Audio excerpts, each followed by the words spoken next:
आवाज देते देवराम दगडा आले मग बार खाली पोरा रे बाळा लय भारी बियाट बडी सापडली ना का ते असा काय येरी त्या याची व याचा ते माच बांधा सगळे हाडकास काय खरं नाही. जय शिवराय मित्रांनो, मी वर्षा चास्कर आपलं स्वागत करत आहे आपल्या यूट्यूब चॅनेलवर. गाव दौरा प्रवासाला सुरुवात झाली आणि राजगुरुनगर म्हणजेच खेड तालुका ही जन्मभूमी असल्याने अर्थातच कधी न विसरलं जाणारं गाव सर्वात आधी डोळ्यासमोर उभं राहिलं. ते म्हणजे माळीण. सकाळचे 8 वाजता मी निघाले राजगुरुनगरमधून माळीण गावच्या दिशेने. मनसर ते भीमाशंकर महामार्गावर असणाऱ्या डिंबे धरणाचं अगदी शेवटचं टोक म्हणजे माळीण. भीमाशंकरच्या हृदयात आणि जटेतून जन्मलेल्या सह्याद्रीच्या रांगांमध्ये गंगेप्रमाणे खळखळून हसणारं गाव म्हणजे माळीण.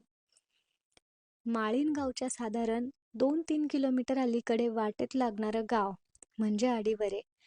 या गावचा आठवडे बाजार हा माळीण गावकऱ्यांची देखील सोय करणारा एक बाजार. अगदी एखाद्या चित्रपटाप्रमाणे या गावचं दृश्य पुन्हा गावच्या जीवनशैलीची ओढ लावणारं ठरतं. आता मी पोहोचले माळीण गावात. पूर्वी माळीण एकच होतं, पण काही वर्षांपासून नवीन माळीण आणि जुनं माळीण असं चित्र आहे. जुन्या माळीण गावात मी पोहोचले खरी, पण तिथल्या परिस्थितीने क्षणात 10 वर्ष मागे जायला भाग पाडलं. ती रात्र होती 30 जुलै 2014ची.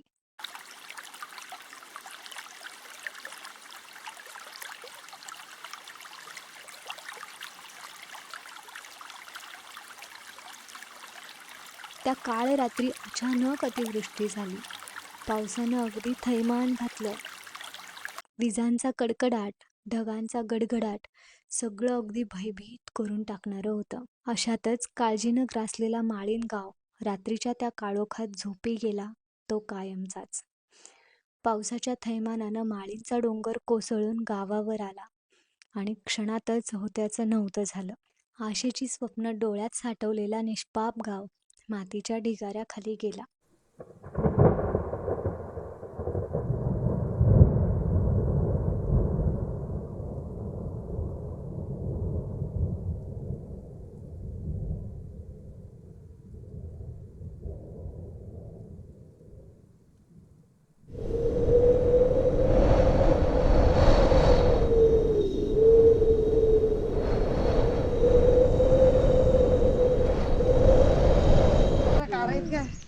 चालत आलत अगं बाई मग आता काय करते आडरियापासून किती लांब आहे इथून? आता हे तर वडीच्या पल्ल्यात आलत किती लांबून? आडरियापासून तो बाजार भरला तिथून गावाबद्दल आता काय माहिती देव बाबा. आता त्याला 18 वर्ष झाली आणि पल्ले अचानक 8 वाजता तर घडली, अचानक घडली आणि मग काय करायचं आता त्याला एकदम गुडूप झाला.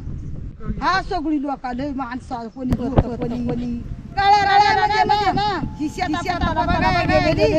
आणि तिकडून आली मग बघून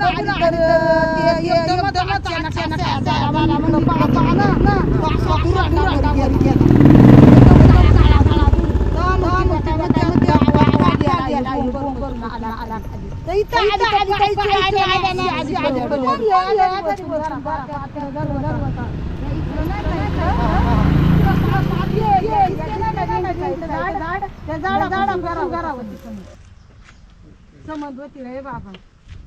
फक्त एवढा राहिला आणि हे अख्खा पूर्ण गेला.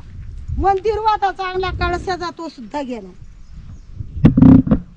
पार्थिवचा ना असा बाबा एवढा इमारती डबल मजल्याची घरात भिंतीची इट सुद्धा नजर पडली नाही. इट सुद्धा नाही. मग बार खाली पोरा रे बाळा लय भारी. आम्हाला ना पार कसा तरी वाटला. मग असा दुरांडा वर सरी गेली, कावळ्यांचा असा तारांगण झाला. असं ते लय दिवस 8-15 दिवस का महिनाभर उकरीत होती. अशी काय बियाट बडी सापडली ना का ते असा काय येरी त्या याची व याचा ते माच बांधा सगळे हाडकास काय खरं नाही.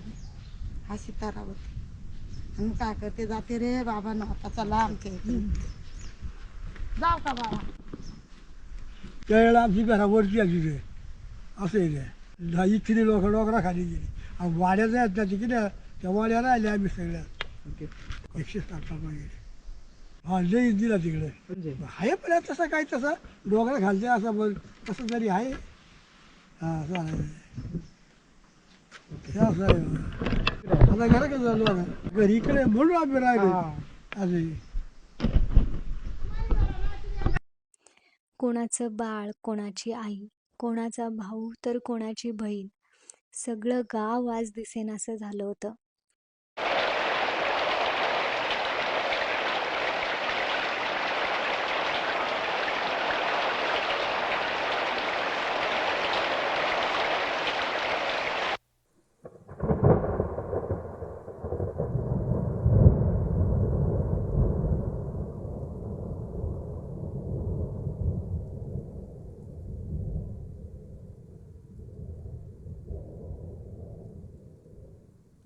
हा दुःखाचा डोंगर केवळ माळीण गावावरच नाही तर संपूर्ण जगावर कोसळला होता. इथली ओसाड पडलेली ही घरं आणि बचावलेली ही शाळा त्या रात्रीची वारंवार आठवण करून देणारी आहेत.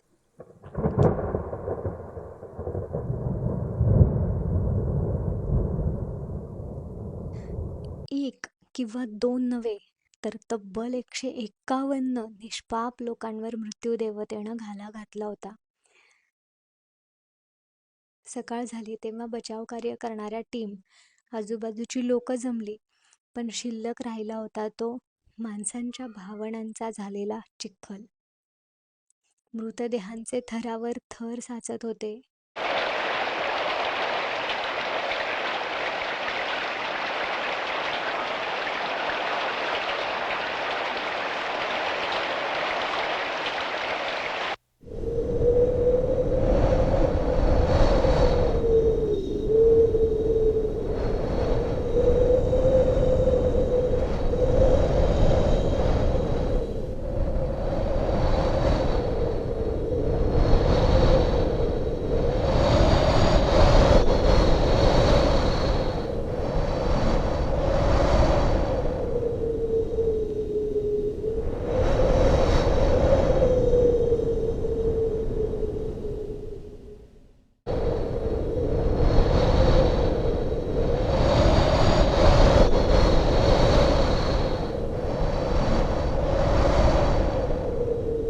आज मात्र या माळीण गावात आल्यावर 10 वर्षांनंतर देखील ते चित्र जसंच्या तसं डोळ्यासमोर उभं राहतं.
बचावलेल्या लोकांचं पुनर्वसन झालं. त्या गावाला नवीन माळीण असं नाव दिलं गेलं.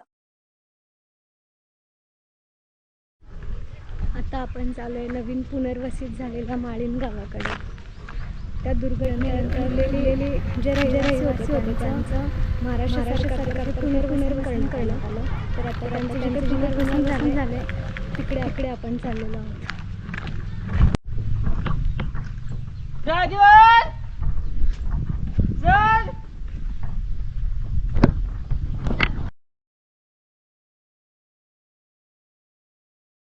घर आहे पण घरात राहायला माणूस नाही, घरात माणसांचा गलबला नाही, असं इथलं चित्र.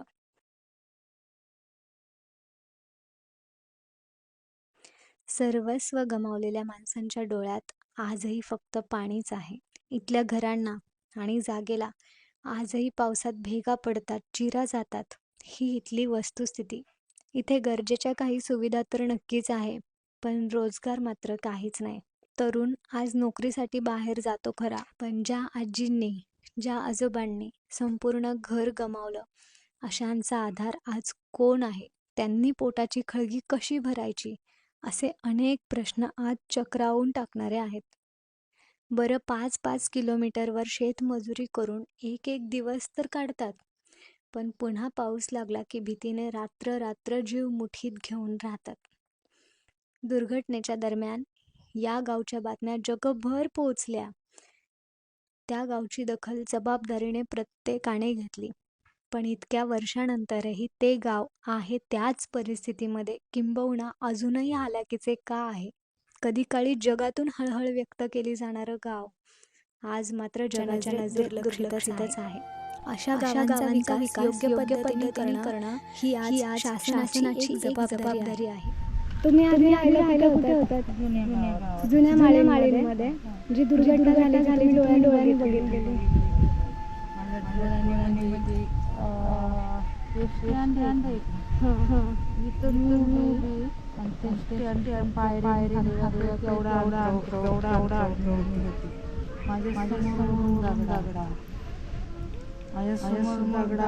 मी वावरात होते. दोन पावला तिसऱ्या पावला खाली गाडा तिसऱ्या पावला माझा गावाच्या वरती दगडा लागायचा. गटारात पाणी गावात आणि मी ते पाणी तिकडं शेतातलं पाणी आला म्हणून मी आवाज देते आले. तीनच पावलं खाली गरज नाही राहिली.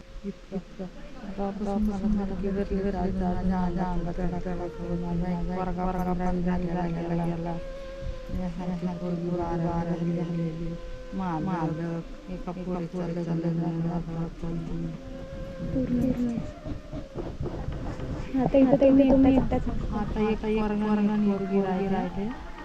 शिक्षक कराडला पोरगी मग इथं गावात तुम्ही एकटाच. आणि सणावाराला येत असतील सगळं. सवय लागली गावाची. आता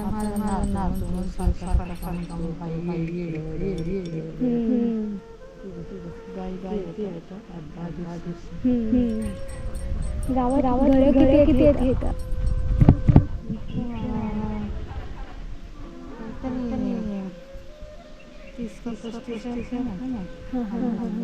लोक जास्त कमी थोडेसे घरा बंद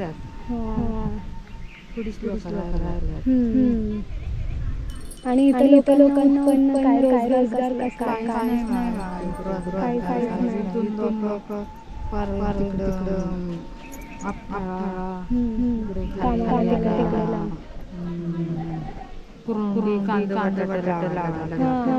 किती किलोमीटर जातात? लांब भरपूर. आणि मग बाकी ज्यांनी जातात त्यांनी कसं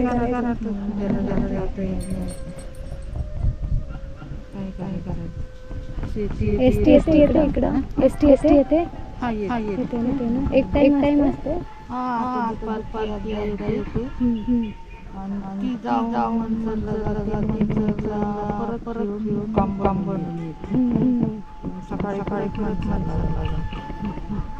तुम्हाला तेवढाच गाडी त्या दिवशी गेली इकडून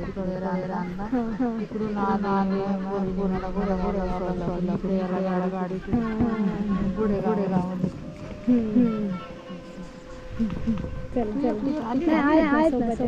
तर मित्रांनो, ज्या माळींगावावर रातोरात डोंगर कोसळला, अक्षरशः मृत्यूचा तांडव झालं आणि 160 लोकांचा अकाली मृत्यू झाला. त्या लोकांचे स्मृतिस्तंभ आज पाहायला मिळतात. दुर्घटनास्थळी 151 लोकांच्या स्मृतीत 151 झाडांची लागवड करून स्मृतिस्तंभ उभारले आहेत. कधी एखाद्या निसर्गचित्रासारखं सुंदर वाटणारं गाव आज मात्र स्मशानभूमी भासत आहे. असंख्य नात्याच्या आठवणी मनात आजही हंबरडा फोडत आहेत. इथे केवळ नाती, माणूस किंवा घर नाही, तर सर्वस्व गमावून हतबल झालेल्या नजरा दिसतात.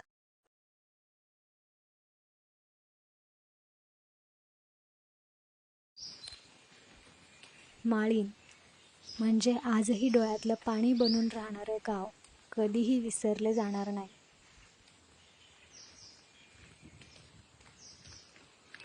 प्रयत्न सुरू आहेत आणि या माळींच्या दुर्घटनेत आशेचा किरण दाखवणारी ही घटना ती म्हणजे माईलेकराची तब्बल 33 तासानंतर सुटका झाली आहे मातीच्या महाकाय ढिगाऱ्यातनं.